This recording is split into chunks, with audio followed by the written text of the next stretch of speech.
சேர பேரரசர்கள் தாங்கள் ஆட்சி செய்த வேணாடு, குட்டநாடு, குடநாடு, பூழிநாடு, கற்காநாடு ஆகிய 5 நாடுகளையும் சிறு நாடுகளாக பிரித்து தங்கள் கிளையினர், உறவினர், சுற்றத்தினர் மற்றும் தங்கள் பெண் வழியினர் ஆகியோரை கோக்கள், வேந்தர்கள், வேளிர்கள், கிழார்கள், சாத்தன்கள் மற்றும் கொற்றனார்களாக இந்நாடுகளில் தனித்தனி படைகளுடன் நிறுவி ஆட்சி செய்துள்ளனர்.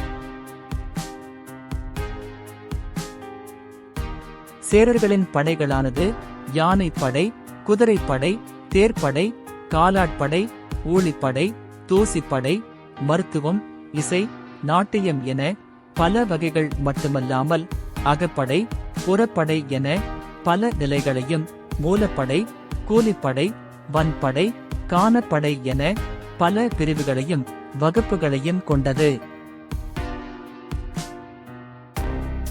முதல் நிலையாக தங்கள் படைகளில் முக்கிய படை வீரர்களாகவும் படைத்தலைவர்களாகவும் தளபதிகளாகவும் தங்கள் கிளையினர், உறவினர், சுற்றத்தினரையே அமர்த்தியிருந்தார்கள் சேரர்கள். அடுத்த நிலையாக கோத்திரத்தார் என்று அழைக்கப்படும் தங்கள் மனைவியர்களின் கிளையினர், உறவினர் மற்றும் சுற்றத்தினரை அமர்த்தியிருந்தார்கள் சேரர்கள். வேணாட்டில் அமைந்திருந்த தலைநகர் வஞ்சியின் பாதுகாப்பிற்காக கடற்படைகள் மட்டுமல்லாமல் மூலப்படைகளையும் நிறுவியிருந்தார்கள் சேரப் பேரரசர்கள்.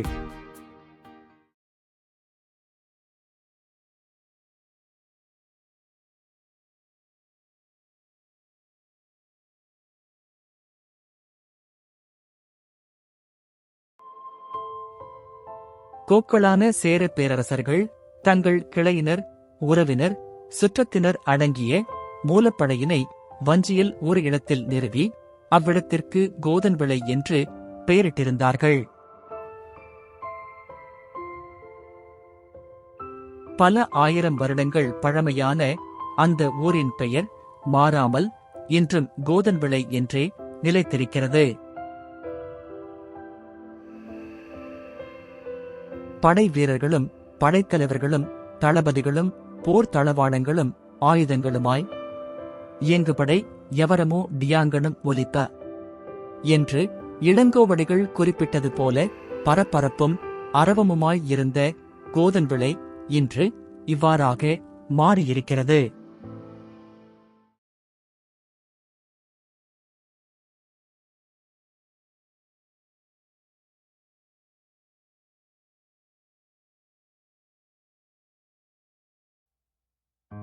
சேரர்கள் வேணாட்டில் தலைநகர் பாதுகாப்பிற்காக நிறுவியிருந்த மூலப்படைகளில் கோத்திரத்தினர் என்று அழைக்கப்பட்ட தங்கள் மனைவியரது கிளையினர், உறவினர், சுற்றத்தினராலான மூலப்படையை கோத்திரவிளை என்று ஒரு ஊரை உருவாக்கி அங்கு நிறுவியிருந்தனர்.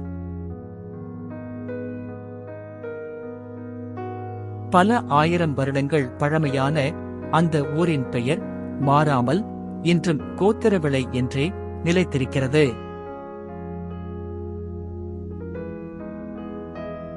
படை வீரர்களும் படைத்தலைவர்களும் தளபதிகளும் போர் தளவாடங்களும் ஆயுதங்களுமாய் பரபரப்பும் அரவமுமாய் இருந்த கோத்திரவிளை இன்று இவ்வாறாக மாறியிருக்கிறது.